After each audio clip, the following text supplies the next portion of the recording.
Fala, meus queridos amigos, como estão vocês? Vocês estão bom, né? Hoje em dia tem umas celebridades famosas que a gente vê e parece que eles já nasceram famosos mesmo, né? Tipo aquela menininha que já nasceu sabendo recitar o dicionário inteiro, que já fez até comercial com a Fernanda Montenegro. Respeito.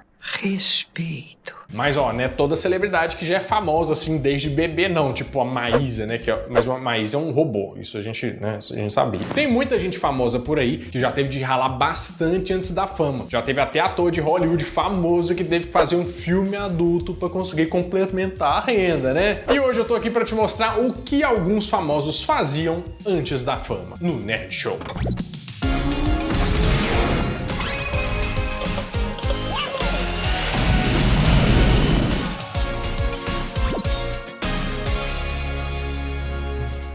E se tem uma pessoa que eu aposto que todo mundo aqui conhece, é a Bárbara, né, Bárbara? É o Silvio Santos, gente!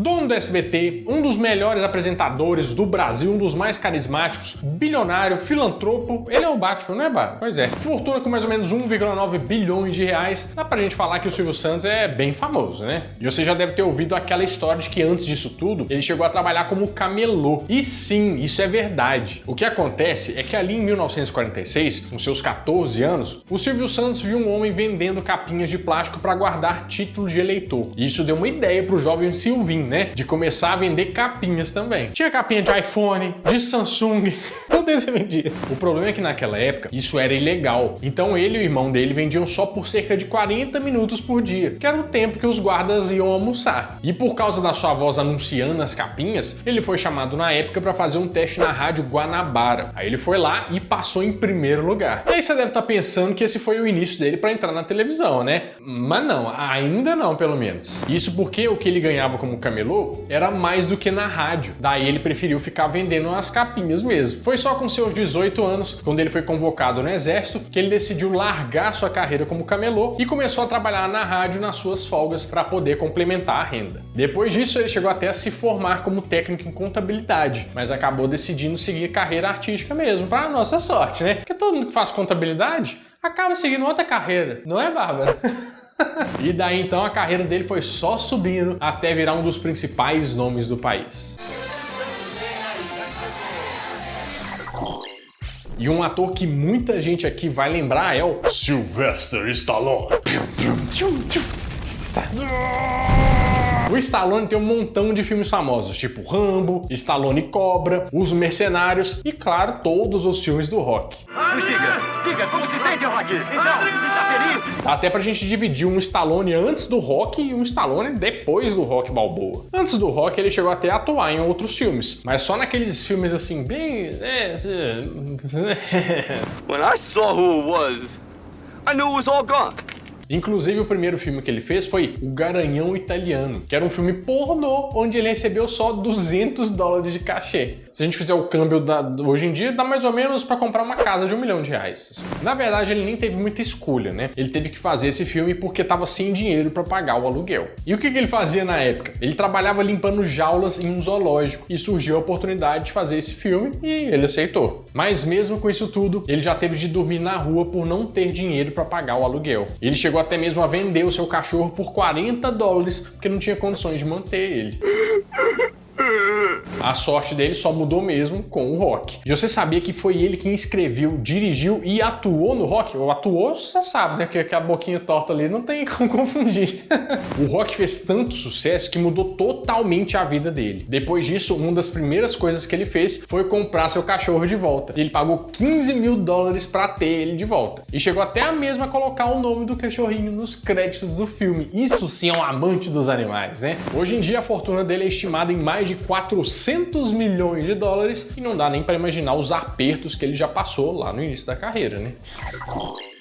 No dia 21 de novembro de 2019, o Gugu Liberato infelizmente veio a falecer. Eu tenho certeza que muita gente aqui cresceu assistindo ao programa do Gugu e ficava imaginando como ia ser quando o Gugu chegasse na sua casa de surpresa pedindo pra você pegar um item totalmente aleatório, né? Eu tô procurando 1 quilo de asinha. Eu falei assim, não, Gugu, infelizmente carne não temos, só tem ovo ou frango. Ou então tinha gente que não tirava os olhos ali da banheira do Gugu, mas é só pra saber se o pessoal tava tomando banho direito, né? Tipo, se esfregou atrás das orelhas, e o sovaquinho? Olha o fedor, hein? Banho é bom, banho é muito bom. Mas bem antes do programa do Gugu, ele chegou a ralar bastante. Não que ele não ralasse no programa, mas você entendeu. Quando ele era criança, ele já ajudava na padaria que sua família era sócia, tendo que acordar bem cedinho para ligar o forno. E com 8 anos, ele já não parava quieto, misturando álcool com flores para fazer perfume caseiro e vender pelo bairro. Isso eu já fiz também, Bárbara. Eu vendia perfume. Eu vendia uns 2 só, né? Mas tudo bem. E na sua adolescência, ele já chegou até a trabalhar como office boy. Já na TV, ele começou a trabalhar bem cedo também, já com seus 14 anos. Na época, ele escrevia cartas com ideias para os programas que o Silvio Santos apresentava, o que acabou chamando a atenção do chefão, que convidou o Gugu para trabalhar lá. Mas mesmo trabalhando nos bastidores, ele ainda não tinha carreira feita na TV, o que acabou fazendo ele prestar vestibular para odontologia. Já pensou, o Gugu abre a boca? Valendo! Ele até chegou a estudar isso por 1 mês, mas logo viu que não gostava e pulou fora, voltando para televisão. Mas foi só em 1981 que ele apresentou o seu primeiro programa, o Sessão Dupla Premiada.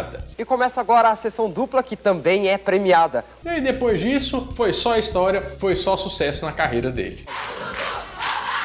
Obrigado. Tem muito filme e série americana que parece que faz muito mais sucesso aqui no Brasil do que por lá, né? Um exemplo disso é a série Todo Mundo Odeia o Chris, mas isso na verdade se tornou um sucesso mundial depois do último Oscar, né? Que mesmo a gente já tendo decorado a fala dos episódios, a gente assiste e acaba rindo do mesmo jeito, né? O efeito Chaves que eu gosto de chamar. Olha o que o meu pai ouviu. Eu fui ao salão de beleza e descobri que perdi meus $10. A série conta a história do ator e comediante Chris Rock, mas de uma maneira bem exagerada, né? Claro. Mas só da gente ver a série já dava pra entender que a vida dele nunca foi fácil e que antes da fama ele teve que ralar bastante, além de todos os empregos que ele teve pra ajudar a família, principalmente depois da morte do seu pai. Aliás, só fazendo uma pausa aqui, você sabia que a série acabou justamente porque o pai do Chris morreu? O próprio Chris Rock disse que depois da morte do pai dele, eles passaram por momentos bem difíceis, que a mãe dele chegou até a entrar em depressão e que ele não queria continuar uma série de comédia depois disso. Fazia sentido, né? E se o pai dele fosse só um pouquinho parecido igual o Julius da série, já dá pra gente entender o quão difícil essa perda foi pra ele e pra família dele. Mas voltando pra história dele aqui, ó, um dos seus primeiros empregos foi em um restaurante da rede Red Lobster. Essa é uma rede de restaurantes de frutos do mar bem famosa lá nos Estados Unidos, espalhados pelo país inteiro. Ele trabalhou lá pouco depois de ter abandonado os estudos, e ele não era nem como garçom, não. Ele ficava lá nos fundos do restaurante lavando os pratos o dia inteiro. Isso porque, de acordo com ele, nos restaurantes eles escondem as pessoas mais feias lá no fundo pra você não ter que ver elas enquanto comem. É claro que deve ser uma piada, né? Porque senão... And that's what they do at restaurants. They put the ugliest people in the back. So if you don't like the people in the front, you don't want to see the people in the back. Se fosse eu ia trabalhar não nos fundos, né? Ia trabalhar fora do negócio mesmo, assim, isso é triste. Foi só bem depois que ele conseguiu emplacar na sua carreira de humorista. E hoje em dia faz até piada disso nos shows. E diz que o show dele subiu muito o ingresso depois do evento. Uau! O maluco é brabo. E voltando pro Brasil, você pode até não gostar dela, mas não dá pra negar que a Ivete Sangalo é uma das principais cantoras do país. Atualmente ela é referência nacional, né? Ela apresenta o The Voice, faz show internacional, tem lá o The Masked Singer BR, né? Tem uma fortuna aí avaliada uns 250 milhões de dólares. Ela que me ligou e me contou. E pra quem estiver pensando em contratar a cantora pra um show ou pra animar a festinha de aniversário, fique sabendo que o cachê dela é de R$500 mil por apresentação, assim. Tá quase o nosso, né, Bárbara? Tá parecido com o nosso.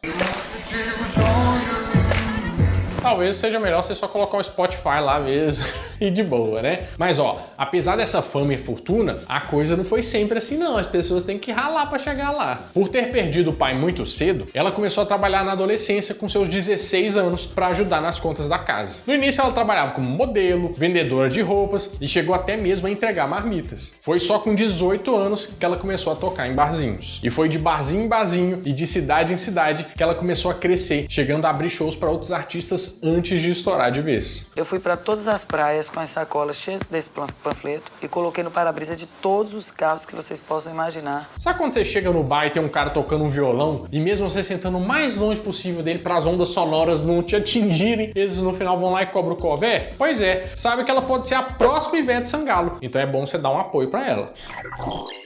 E já que a gente falou do Chris Rock, tem outro comediante super famoso que mesmo não tendo uma série sobre ele, já chegou a divertir muitas pessoas. Eu tô falando do Jim Carrey, que já interpretou um montão de personagens que marcaram toda uma geração. Ninguém vai tocar no cabeludo. E é tanto filme bom que ele já fez que fica difícil até da gente escolher. Tem o Máscara, tem As Aventuras de Dick e Jane, esse é muito bom. E a fortuna dele é estimada em 180 milhões de dólares, o que faz dele um dos comediantes mais ricos do mundo. Mas lá atrás, bem no inicinho, a coisa era bem diferente de como era hoje. Quando o Jim Carrey ainda estava no colégio, ele e as irmãs tiveram que começar a trabalhar para ajudar nas contas. E no início eles trabalhavam lavando banheiros na escola. E a coisa estava tão feia que ele e a família chegaram até ter que morar dentro de uma van por um tempo. Assim que ele completou os estudos, ele acabou indo trabalhar em uma siderúrgica lá no Canadá, onde ele era responsável pela limpeza do lugar. Em 1990, quando o Jim Carrey já estava fazendo umas pontinhas em uns filmes e começando a construir a carreira, ele escreveu para ele mesmo um cheque de 10 milhões de dólares. Ele datou esse cheque para 1995 e guardava ele na carteira, meio que assim, para dar sorte. Acontece que em 1995, olha só, ele recebeu um cachê de 10 milhões de dólares pelo papel em Debbie Lloyd. Vai ser mais fácil se você ajudar. Não tinha como mais ele sacar o cheque, porque ele já tinha desmanchado todos esses 5 anos dentro da carteira, né? Só que é claro que o que valeu mesmo foi a realização desse sonho. Daí ele fez uma coisa que doeu no coração, né? Ele foi lá e colocou esse cheque sobre o túmulo do pai dele, porque de acordo com o próprio Jim Carrey, esse sempre foi o sonho dos dois. E pensar que um dos grandes atores da atualidade teve um começo tão difícil, né? Atualmente ele tá voltando a atuar aos poucos, depois de ter passado por um período grave de depressão. E esse ano mesmo tem um novo filme aí que ele tá, né? Que é o Sonic 2. Ele interpreta o Robotnik. Diz que ele é um ótimo Robotnik, eu não vi o 1, depois eu vou ver o 2 também. Vamos esquentar as coisas. Você tá que ri aí, né? Eu tô te vendo rir. Você tá vendo como é que é divertido o Net Show? Então inscreve que eu sei de segunda a sexta vai ter diversão garantida, tá? E também um pão de queijo de vez em quando. Às vezes, aceita? Dessa vez não é um ator, mas sim um diretor que começou lá de baixo. Você com certeza já deve ter ouvido falar no Tarantino, né? Porque todo mundo fala, adoro os filmes do Tarantino, não sei o que, é ele. Ele tem um montão de filmes bons, né? E adora colocar uns tiros, umas explosões e sangue jorrando pra tudo quanto é lado nos filmes. Sempre que ele lança um filme, pode ter certeza que vai estar lá no Oscar em qualquer categoria. Mas você sabia que ele começou de um jeito diferente da maioria dos diretores? Ele passou a se virar sozinho muito cedo, com 16 anos.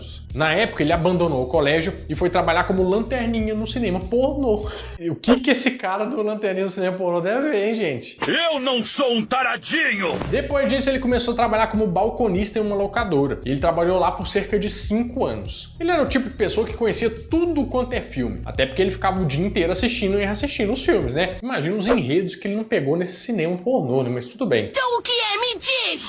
Sou um taradão!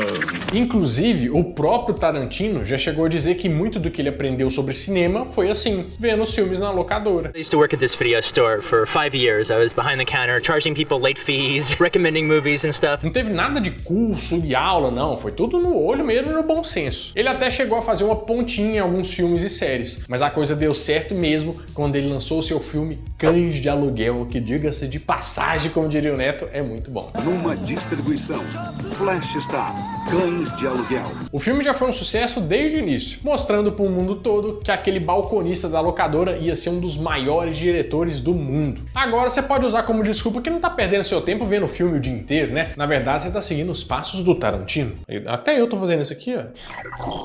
Bom, meus amigos, é isso. Eu espero que vocês tenham gostado bastante desse vídeo. E se você gostou, você quer uma parte 3? Deixa aqui nos comentários, me pede, tá? Que aí eu vou fazer com muito carinho pra vocês. Bom, eu vou ficando por aqui, mas toda semana eu volto com mais um vídeo quentinho, fresquinho, crocante pra vocês. Então, adeus!